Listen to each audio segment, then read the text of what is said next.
Good morning, everyone. Welcome to the Hong Kong Life Sciences Society's second weekend sharing on navigating the biotech industry landscape in Hong Kong. Career opportunities for students. I'm Remy Chen, today's MC and an intern from HKLSS. Today, it is our honor to invite Mr. Michael Ji, Associate Director, Life Sciences, Business and HR Support of Links International, to give us an insight into the development of the sector and suggestions on the preparation for entering the market in Hong Kong. Michael is an accomplished recruitment professional with comprehensive experience in life sciences industry. He identifies and attracts first-rate life science talents for leading pharma and biotech companies across the Asia-Pacific region. Michael has therefore become a trusted advisor to many of the top players in this field. Now, without further ado, let's give a round of applause to welcome Michael. Hi, everyone. Was just saying, Saturday morning, right? Yeah, it's kind of busy, for everyone. We had a pretty busy week. So for myself, I'm Michael Chu, Associate Director from Links International. So my core expertise is to recruit, top talent, within our industry, within life sciences. I'll be giving a short PowerPoint, to try to cover off, quite a few, different aspects regarding, obviously starting off with my background, some other, careers options, for our young talents here. Oops. Oh, yes, thank you. Oh, all right. Just thank you.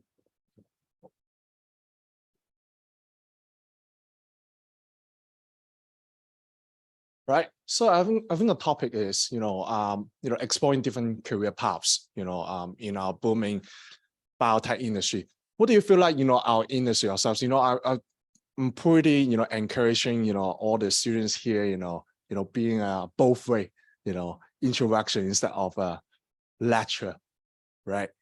So feel free, put your hands up, to stop me if you have any questions. Obviously we serve a little bit more time, towards the Q&A. So I appreciate, your participation, right? So a little bit background of myself, why I'm standing here. So obviously I'm also a science graduate, so I graduated from the University of Warwick. So I have a bachelor and master degree in pharmacology and chemistry. So I did a very, very specialized program for the medicinal kind of chemistry, towards the pharmaceutical way. So I have been, in the industry, a little bit over 10 years. So I started off with, so Links International is actually my fourth company. So I actually had a, privilege, to work in the Hong Kong U. So started off as a research assistant, not long ago, 10 years ago. So I worked in Pfizer, for a short period of time, joined them as a graduate trainee. So after all, so decided to switch the career path, into recruitment, but specialize in recruiting life sciences professionals. So I've been with Links Recruitment, so I had up the regional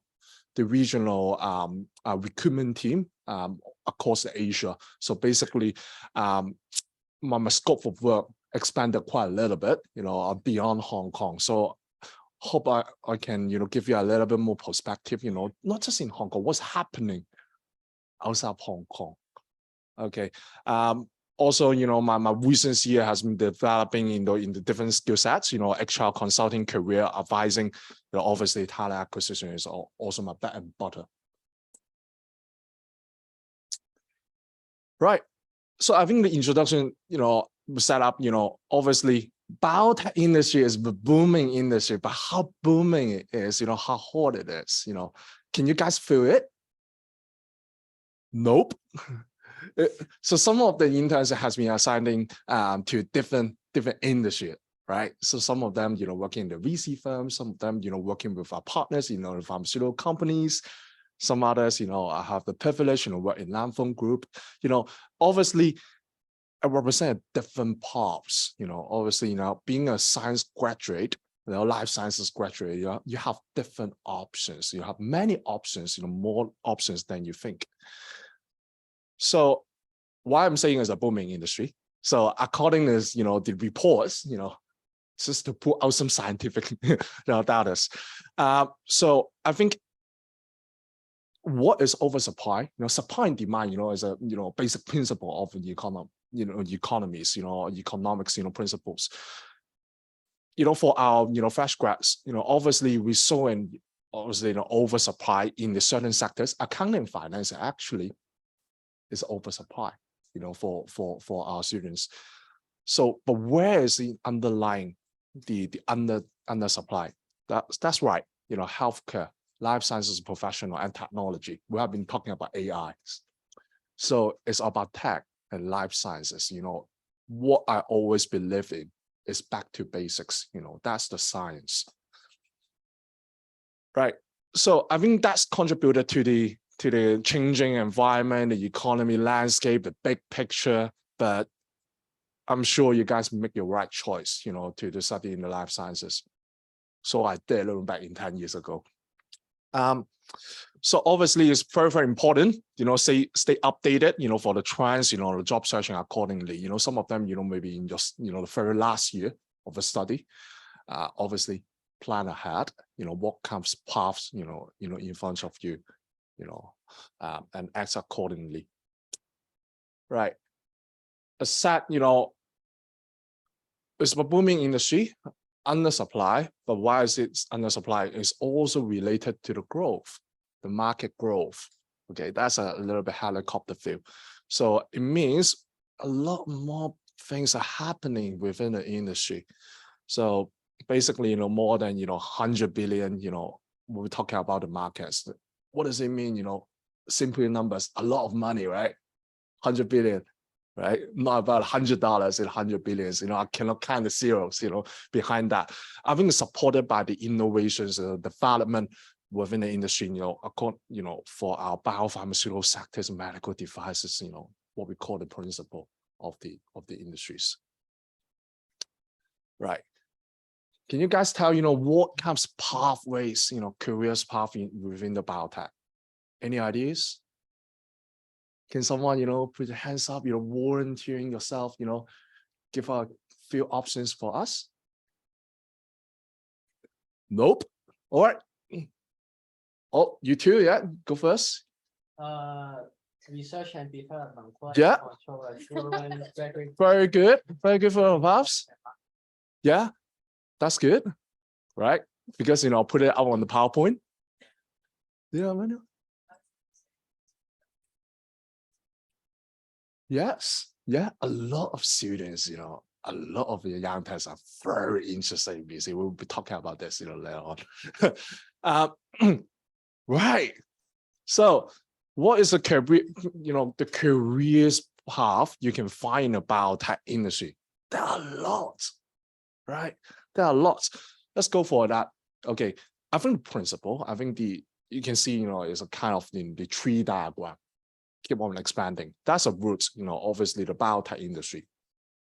It always start off the back to basics is the R&D, the fundamental. The R&D requires of, the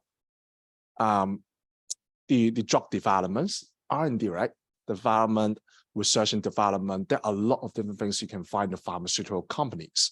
So that red column, including very close to our study, right? Discovery research, preclinical research, pharmaceutical developments, a lot of developments, researchers, pretty much you can find the labs.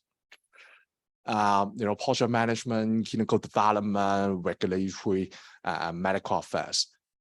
Do you guys have any ideas what medical affairs or regulatory affairs are?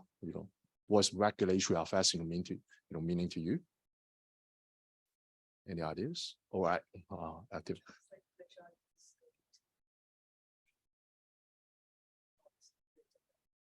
Yeah, that's true. So for a more easy way to understand layman term, what we call the regulatory affairs, just, obviously when you have done all the R&Ds, or throughout all the years of the hard work R&D, you have to get to certain points, you have to get a license, right? Right, it's drug. Is a very, very meticulous kind of, research. research results. So basically you have to go up to the authorities, get the license. Obviously, that's a layman term to do it. So that department will be handling quite lots of licensing, regulatory approvals before we send it to the markets and we'll offer to our patients or to the doctors. Yeah. So R&D, obviously there are some commercial operations. Okay, what we call the before is the R&D, the hard work is quite related to our study, the basic science. But what's after? Okay, obviously the pharmaceutical companies, the industry experts are been trying very, very hard to push through the scientific researches, but up to a point they need to make the profits, right? That's how they're encouraging. That's how they encourage obviously the professional to help our industry to move forward. What we call the commercial operations. There are some sales and marketing roles, business development, but within the quite close to the organizations. But obviously there are some operations, IT, about IT, quality, that kind of manufacturing side. Some of you guys may be very, very interested in knowing, all right, services, on the left-hand side, what is services? Is very, very close. They're tacking along with the principle, the industry, but they're offering services, around the industry. So there are some laws. If you are a law professional, but I guess we are life sciences graduate, but some other principles, some other students in law, they specialize in the healthcare law. There are lots of M&A going on in our markets. So obviously they provide that kind of services back to our industries. Recruiting, that's me. I've been recruiting for life sciences professional. Obviously I'm offering services to the industry. Also venture capitals, right? So pharmaceutical money. So I think venture capital sitting in a very, very unique place. Their value proposition is venture is taking risks. R&D is a very lengthy, time-consuming process. We're talking about years of researches. It's a high risk, high gain kind of process. Venture capital, obviously, their value proposition is taking the risk. Okay, hoping you're getting something bigger. I think once you discover something, develop something, in science, pretty much is a game changer, obviously is developing. So venture capital, they have money, basically, they're investing in the early scientific projects or the early startup companies, wait certain years of the time, right? Just like, having a pet, right? When they're little pets, certain years of experience, and then they will just, growing bigger and bigger. That you cash out. Okay, obviously enjoy the profit of it. But venture capital, they do need two types of people, mainly. First of all, some investment professionals. They understand how to deal with the money, do the modeling, meticulous, because it's a high risk, high gain process. You have to be making sure, what kind of the modeling you're applying to. Yeah. But secondly, we need you. So someone who actually understand life sciences, right? Before you make some sort of investment, right? So mainly these two type of people they're looking for. Okay, management consulting, those are the big firms, obviously McKinsey, Boston Consulting Group, that kind of things, because when certain companies, organization up to certain size, maybe over 1,000 people, 10,000 people in that kind of size of company, there are a lot of changes. There are a lot of business directions. They need someone, external parties or external consulting firm to give them ideas for their transformation in order to make them to move forward. Yeah, right. So I think the education and the training is more related to you guys, how you get yourself prepared to walk into the industry. I think we all here, if you want to pursue, it's a common sense. If you want to pursue a career in the biotech industry, you would need a strong background in science. Okay, I'm sure you guys, will be obtaining the degree in biology, chemistry or life science or bioengineering. Okay, what you call about life sciences kind of things for most of the position. That's the interesting part. Tricky part is, how do you define as a strong background in life sciences? Okay, some of them, only have a bachelor degree in life sciences. What you consider as a strong? I have a master degree in MPhil in life sciences. Am I strong enough to compare, in this market? I have a PhD. Am I the strongest in the market? I will tell later slides. I think it really depends on what you're looking for.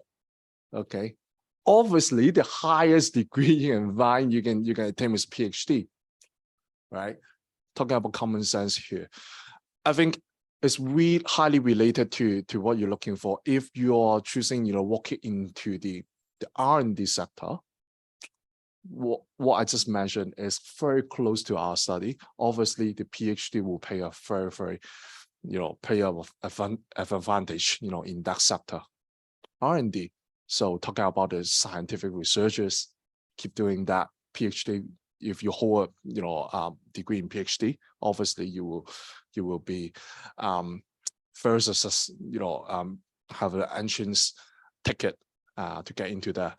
I think, as I said, if you are interested in walking into the discover researchers, non-clinical development, PhD will pay advantage. And also some other additional degrees, in or program, if you're talking about commercialization or general management, pretty much is appreciated. But however, what I believe in, a lot of different position requires of different skill sets. More than that, give you an example. For myself, I don't have a PhD. I only have a master's degree. However, there are many paths you can walk into in terms of life. I think what I certainly believe in, there are some other skill set beyond your background, beyond your degree, is what we call the soft skills. The soft skills.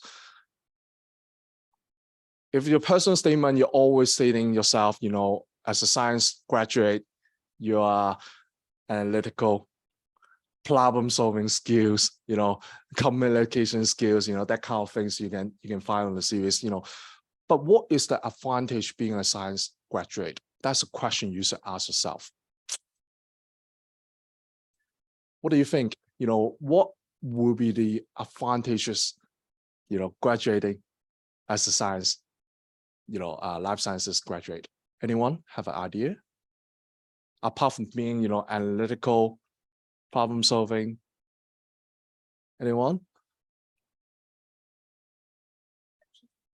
Attention, why is that?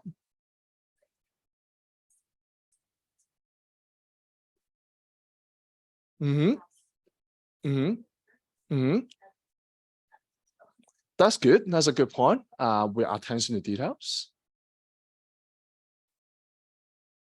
Yeah, guys, keep in one more. Team player. Team player. Why is that? Yep. You can go fast, go along, when you go further in the like that. Really like that. Give me one more. Resilience. Resilience. Why is it resilience? Because, I love that term. When we doing research, there's so many trial and errors. So we are not always getting to the correct direction. So we have to pick ourselves up together and continue to work on the direction. Absolutely. Perseverance, resilience. The reason why I asked that question, you know, open to the floor, because, you know, a lot of this, I would say, you know, how do you market yourself, you know, to the market? 50% is the qualification. Well, you know, obviously my expertise is recruiting. I receive a lot of CVs, you know. The first statement is, you know, generic terms. I'm a science graduate from XYZ University. I have a strong analytical problem-solving skills. And then I graduated from the University of XYZ. That's it. But how do you differentiate yourself, you know, is called soft skills. You know, obviously, every single of us, you know, we're graduating with a science degree. It makes no difference. It's just with different names. Maybe it's Mary, maybe it's John, it's Tim, it's other lady on the series. So basically, there are a few things I want you guys to work on to explore, to discover what is your unique value proposition. The reason why I'm saying that, maybe you have some of you guys, you know, maybe, you know, have a clear idea which path you want to go, you know, get into. I think this section is to explore different options in a career. There's so many things, you know, on the table, right? I'm not giving you an answer which path is the best for you. I think it's everyone of us are different. I think I just, you know, give you a little bit more, you know, life tips, you know, explore your career for yourself, you know. There's so many things. I think throughout the, you know, that kind of methodology, you know, I will be, you know, applying to every single of us. I think the first of all, simple, very simple. Ask yourself what you like or what you do not enjoy. Okay. I think the internship program gives you a very unique experience to tell what parts of my job are particularly, you know, finding interesting and exciting. But in the other hand, right, some of the parts of the job you just do not enjoy very most, right? Or, you know, any one of us, you know, here just put up our hands, you know, saying that I actually enjoy 100% of the job role. Or 80, right? So I think that's why, you know, I think our association gives you that kind of your advantage, you know, that kind of journey, that you know, obviously the internship experience makes you realize what you enjoy most or what you do not like. You know, I want you to go back home, you know, after the internship program, you know, obviously write yourself a list, what you enjoy most, what you do not enjoy. Don't waste that kind of experience. Okay, after that, I like interacting with people, okay? Maybe seeing as a knowledgeable, you know, some of the things, you know. Maybe I enjoy the office environment most instead of stuck in the lab. Or some other people, I'm actually quite enjoy working in the labs. You know, I cannot answer that question for you, right? Yeah. Right, after that fact findings about yourself, let's get to know the opportunity outside. Right, I think it's easy to search. I think you guys are pretty talented, good at researching on the internet, right? I think throughout the pyramid, you know, you have to understand your industry. It's not bad. You put life sciences, industry, life sciences, Google, right? A lot of different things popped up. I think these two are pretty easy to do it. I'm not going to do the homework for you. Pretty easy. You go on the website, Google, 2 minutes, 3 minutes, you will get the answers. I think this is consider the reason why I keep saying that, consider your area of interest. Some of them may feel like my strength is to do the researchers. Okay, confirming my interest is in research. Some of them I'm pretty interested in, you know, I'm doing something beyond. You know, I love interacting with people. Maybe I'm pretty creative on the different ideas. Maybe it's, you know, it's a strong indication that maybe I'm good at doing the sales and marketing roles. I cannot answer the question for you. I think just, every single of us are different. I think also research on the specific roles, throughout the process. I think what I believe in is 50-50 mix. So the background equipped you to get on where you want to be, but it's just only 50%. That's just the beginning.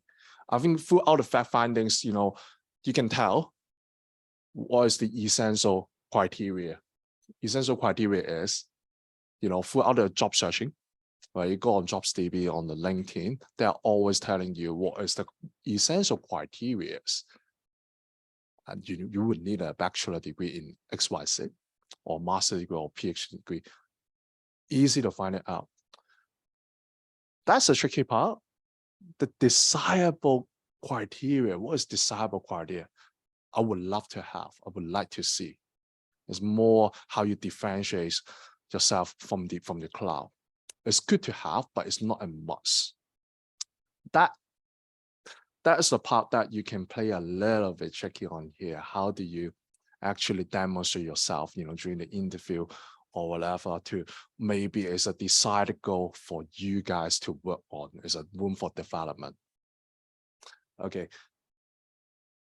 Somebody may ask, actually, I don't have those kind of things, but I'm still interested in that area. For example, some students, have been constantly asking me, we want to get into the VC sector. And now I saw the job description saying that they prefer someone to have a PhD in life sciences. But I don't have that. But I'm, Michael, I've done the what you call the wanting list, the one list, saying that I'm actually really interested in the investment. How do I get there? I think first of all, you have to understand a little bit why, understand the reason behind why they could need someone from a PhD background, right? I think throughout the process, you realize, obviously they're making a lot of investment decision. They require someone from the industry expert. So PhD maybe is the best reassurance, because after throughout the years of experience in the research areas, they may tell the best knowledge in that sector. So they rely on that. But however, I always, believe in that, trying to find the middle ground. Okay, even though I don't have a PhD, can I do a top-up degree into master, make myself a little bit more competitive? Yes, that would do. But however, I would, how there are so many students, life science students, out there. I think you guys have a privilege, had that industry experience. How do you put that into your transferable skills? The things you have learned throughout the internship experience, that is very, very important. Anyone, maybe it's a hard concept to understand. Let me ask you guys, what is the transfer of skills, to you guys, but these two are easy to understand, right? Essential skills as a must. Desirable skills, yeah, it's good to have, but what is transferable skills? Anyone?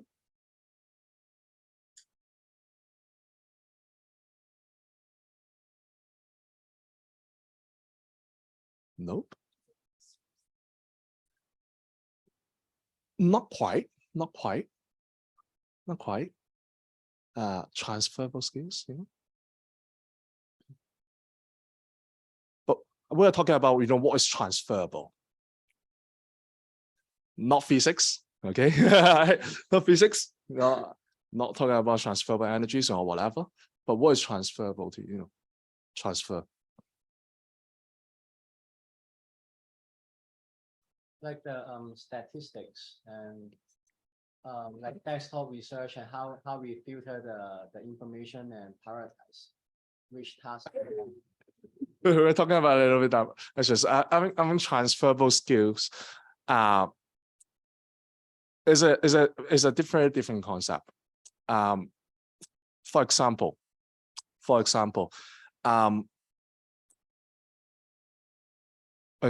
if you saw a JD job description, on the internet, saying that I need someone to be able to work in a project, work with, you need to work well with different people, what we call the project management skills or whatever. You need to work in a project with a big group of people, okay? But you don't have that skills, perhaps, but you have some other prior experience prior to that experience. For example, you worked in this, school project, study project, yeah. Maybe as a pain process to you, some of free riders, but you worked in the study project before with a group of people. But what have you learned from that? You know how to interact with different people, to understand different people, the progresses. So can you pinpoint that kind of experience? I'm not saying that sugarcoat it, transfer that into what they need. I think there are some correlations. So I think that's a concept that maybe is connecting back to your intern experience. What have you learned most? Okay, a little bit creative, and then you find the linkage to the job you're applying for. There's some transferable. You just see the linkage and you make it transferable to the job you want. That is a interesting concept. So because you're obviously, it's easy to tell, right? Essential skills, desirable skills, black and white. But what you guys, very different is you have that internship experience. Some other of your friends may not have that opportunity, so they don't have that kind of showcase the story to tell. So make good use of your story, the journey you have, and make it transferable to the job you want, right? There are some other things you have learned. I learned how to interact with the industry expert. What is the transferable skills? Make me I have more understanding of the industry, becoming an expert in that area. Maybe I've learned some other things, throughout the internship experience, not just through interactions, but also some hard skills.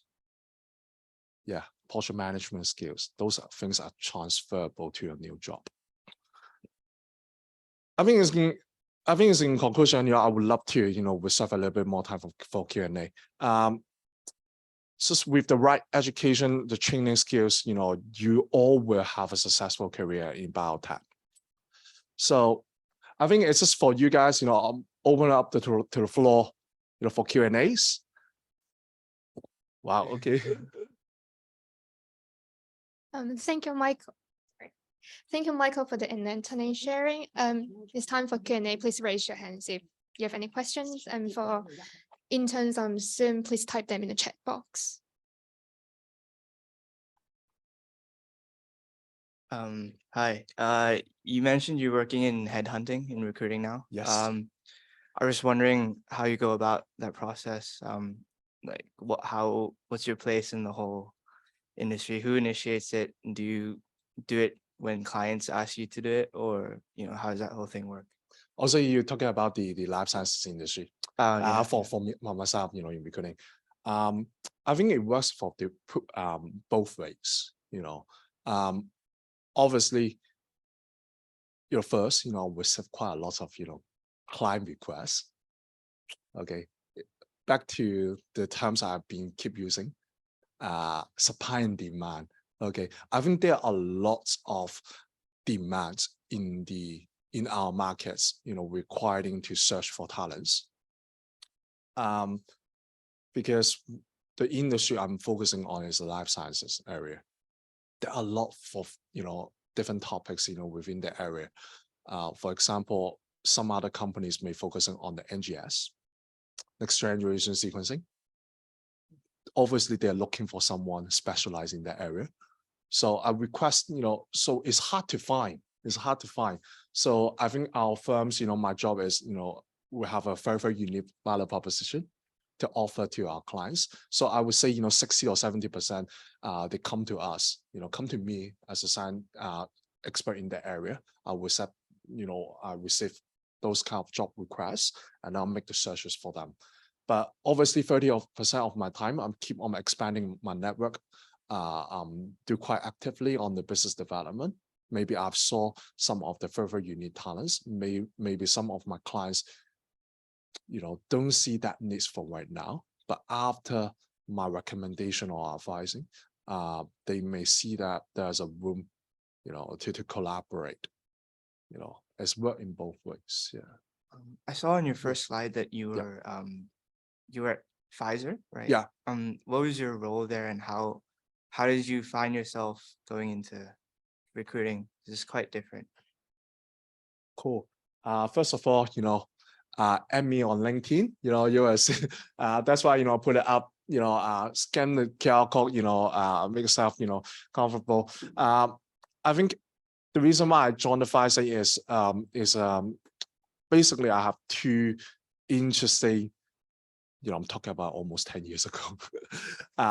So I joined as a summer intern with Pfizer because I saw the job ad.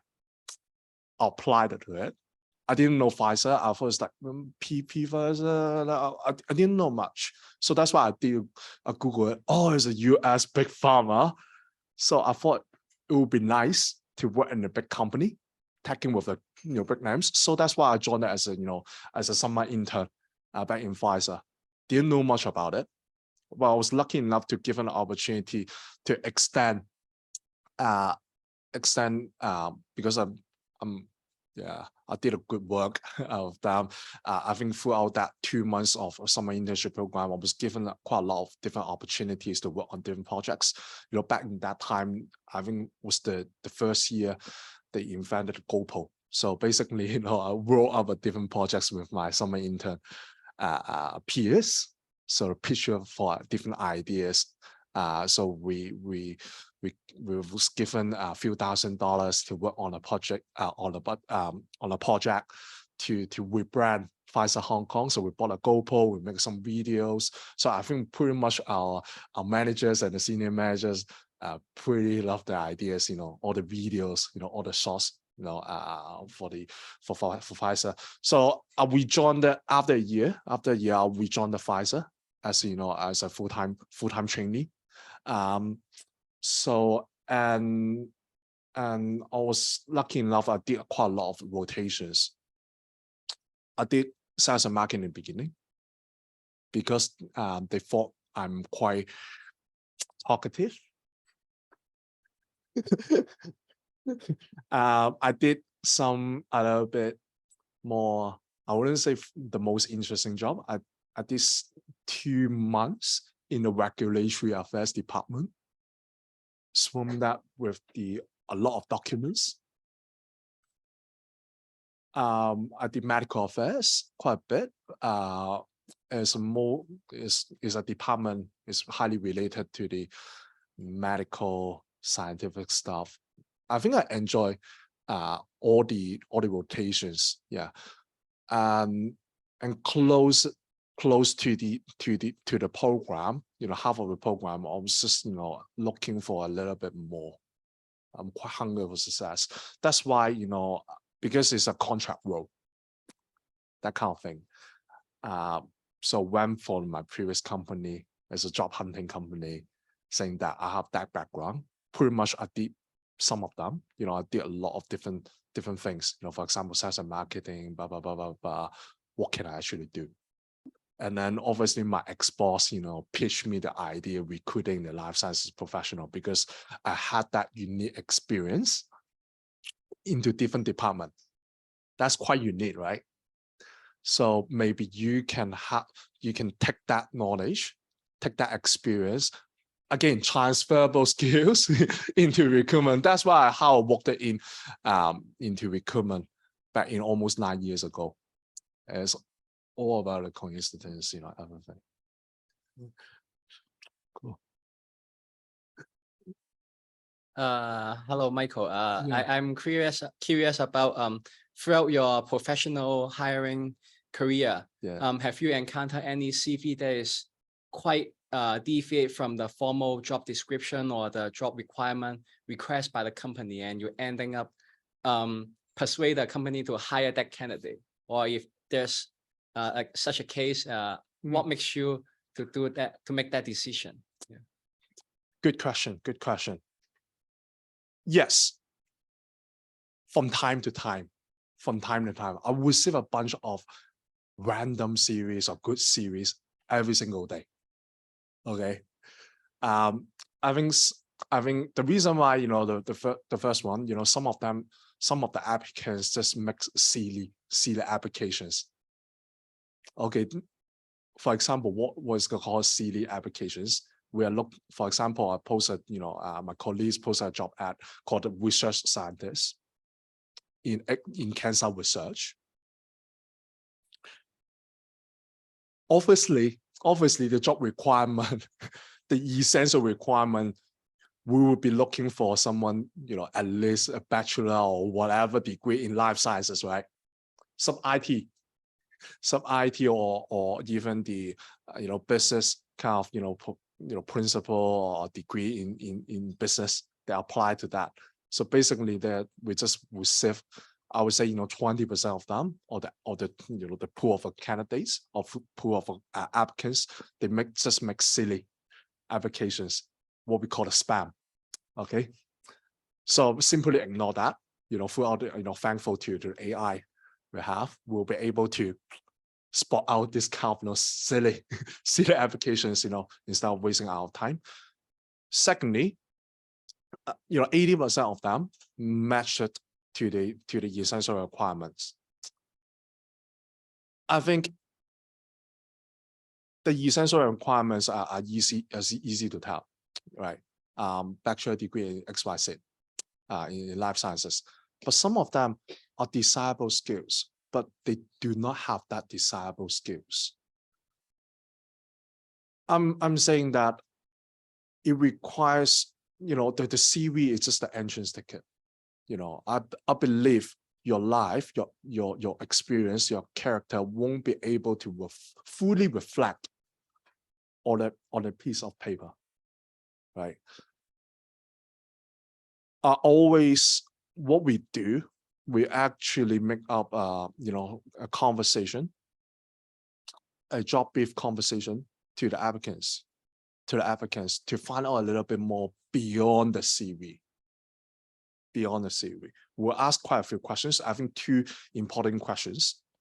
I think first of all, you know, we saw a series, you know, you have that XYZ experience in certain firms. Could you be able to tell you a little bit more, what is the job role there and what was the achievement over there? I think throughout that process, we have to understand your what you actually do in that work and how much you take it in the initiative in that role. Let me give you an example. John and Mary, they both worked in the same firm with the same title, same job role. I received John and Mary at the same time. But the reason why I prefer Mary a little bit more, you know, throughout two things. I think John, you know, did it as a project coordinator in the XYZ when, you know, venture capital. And I asked that, you know, what is the most remarkable things you have learned throughout the internship program? And then John said, you know, actually, yeah, follow my boss to everywhere. Same lah. Okay. I learned how to do the investment. Okay, cool. And Mary worked in the same team and then did something different. You know, as taking the initiative, you know, obviously one of the remarkable things she had done in the internship program is, you know, I'm actually proposed something, you know, actually the area of investment I didn't know. So that's why I take the extra miles, you know, to look for the creative ideas. I'm embracing the different ideas on the AI. I suggested something that my boss has never come across before. Maybe AI ChatGPT actually can do a lot of different works, and then I would propose to my boss, and they gain a little bit different perspective, and so so on and so forth.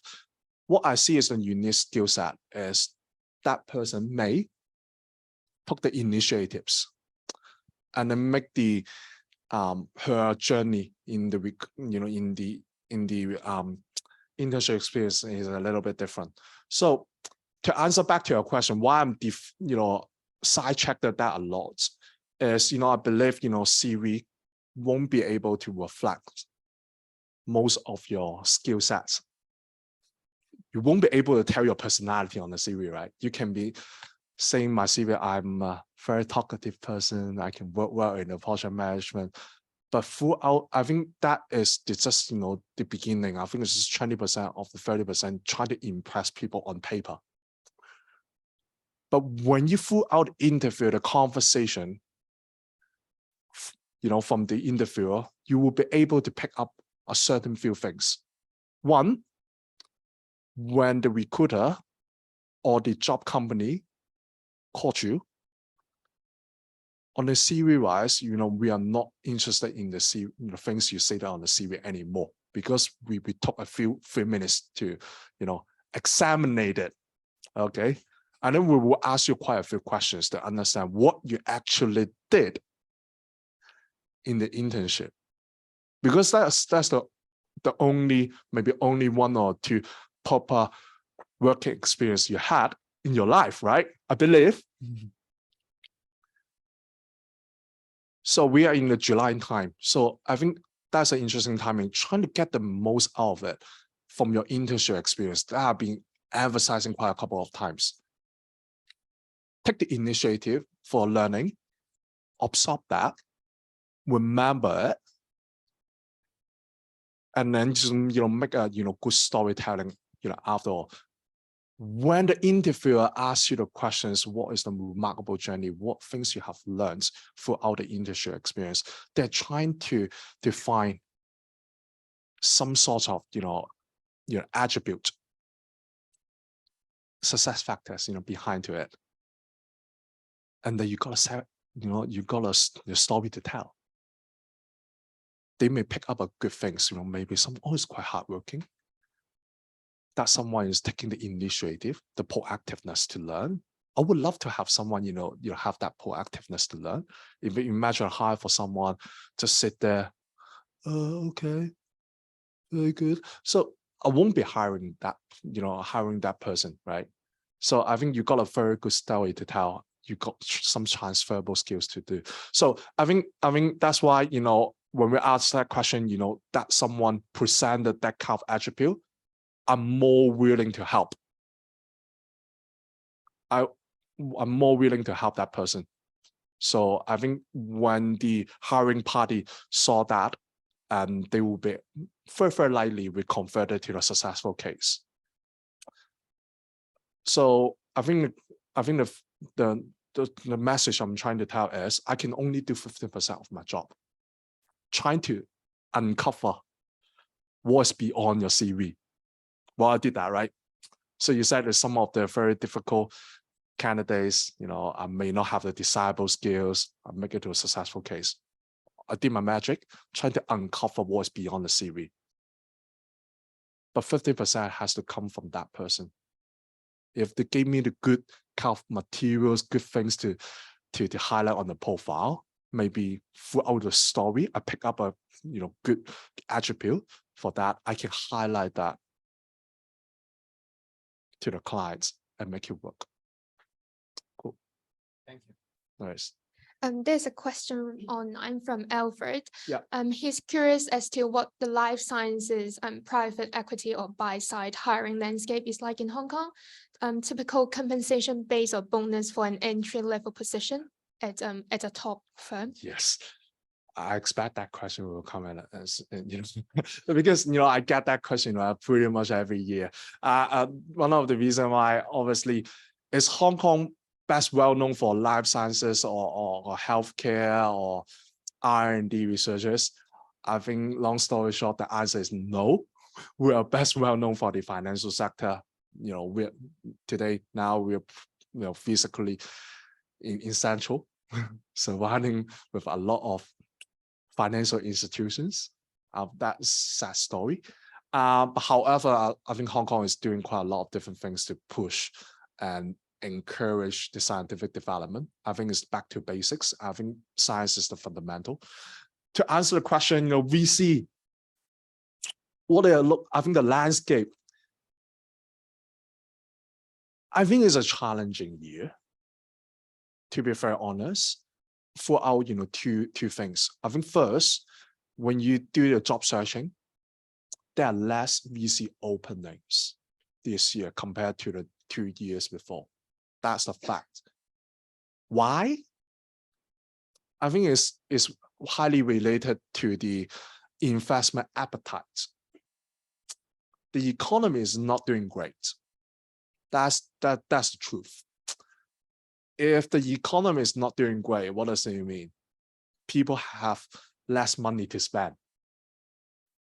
If they have less money to spend, they will rather to, you know, go back to the what is called the essential stuff, the food, you know, the clothes. Why would they have the extra money, you know, extra bucks to do the investment, right? Simple. The world is working like that.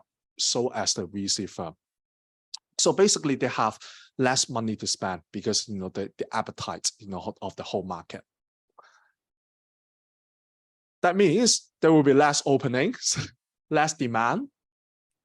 Okay, I think for these 2 years, I think the appetite, you know, the openings, the landscape of the VC market is very, very challenging. You know, it's highly affected by the whole economy. I think secondly, what are they actually looking for? Okay, someone asked what is the compensation and the VC.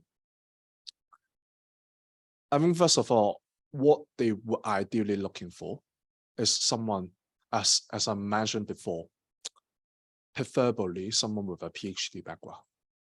Let's say I give you the money to invest into something. What is the safest bet? You know, maybe as a John and Mary case again. John this time has a PhD in the area I'm interested in investing in. And May only has a, you know, bachelor degree in that. My job role as a research analyst, I want that person to give me the expert advice on which sector, or which product, or which company I should be investing in. It seems John has a little bit more advantage on that part because, you know, throughout, you know, extra 4 to 5 years of experience in that area, he would be or she would be able to tell a little bit more than me. That's the reality. So I think throughout that selection process, you know, I have, you know, more favorable towards John because of that hard skills. Most of the case will go for John. However, candidate may have the opportunity in other firms, maybe in other VC firms, you know, maybe he has a, you know, very, very spectacular, you know, experience working in the VC firm as an intern before. She knows how it works outside well. She will be able to partner with, you know, interact with other industry professionals, maybe have a very, very good, attitude, you know, to learn, maybe she impress the interviewer. So maybe John is, you know, very, very quiet, but he knows his stuff, but wouldn't be able to partner with other professionals. Maybe some other employer would prefer that, but I would say it's a majority case. So the minority case of that. For the compensation wise, it's really, really hard to tell, to be very honest. I will give you a simple benchmark. I would say, you know, working in the investment field, you know, the reason why a lot of our students, a lot of our interns ask that question because it could be the most highest, could be the highest pay. Comparatively speaking, as a PhD graduate, you should be expecting, per month is at least 40,000, 50,000 up, up to, maybe, first 3 years in the industry, you're talking about millions, 1 million kind of compensation. But it's tough. It's hard to get into. But first of all, when you receive a lot of applicants out there, so there are essential requirements, desirable requirements, and they look for transferable requirements throughout the selection process. And it's really hard to get in. They may require different qualifications as well, like CFA. I saw, some very, very aggressive student, they do the CFA. Wow, that's crazy. But that means what? That means, they're taking the initiative, trying to differentiate themselves from the group of, different challenges of different people. Yeah. Any more questions from the floor? No, great. Thank you all for the questions. And once again, thank you, Thank you. Michael. Thank you all for joining today. Have a nice weekend.